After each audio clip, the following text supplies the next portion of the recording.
Hello viewers, Bangla tutorial 29 পক্ষ থেকে আপনাদের সবাইকে স্বাগতম। আমি সাইমন। আজ আপনাদেরকে দেখাবো কীভাবে অ্যাডমিন বার হাইড করতে হয়। তো এই অ্যাডমিন বারটা সবাই দেখতে পায়। অনেকে চায় যে শুধুমাত্র অ্যাডমিন যে সেই দেখতে পারবে, মানে ইউজাররা দেখতে পারবে না। তো এটা করার জন্য আমরা একটা ফাইল এডিট করতে হবে। প্রথমে কোডটুকু আমরা কপি করে নিই। এই যে পিএসপি কোড, আপনার সি প্যানেল থেকে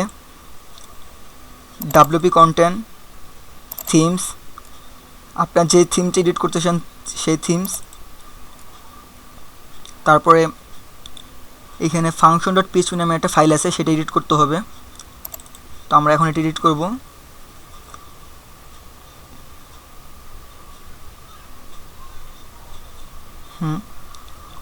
তো এখানে আপনি খেয়াল করবেন, এটা আপনার সবাই নিচেই দেন কোডটুকু, এই ট্যাগের উপরে আপনি দিতে হবে। ট্যাগের নিচে দিলে আসলে কাজ করবে না, এটা PHP ফাইল, তাই জন্য।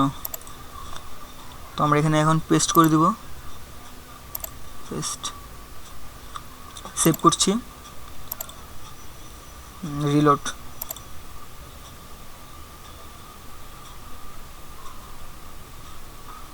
এখনও দেখা যাচ্ছে, তাই তো? এটা অ্যাডমিন লগ ইন করা, তার জন্য দেখা যাচ্ছে। তো ইউজার যদি লগ ইন করে এটা দেখা যাবে না, আমি আপনাকে দেখাচ্ছি।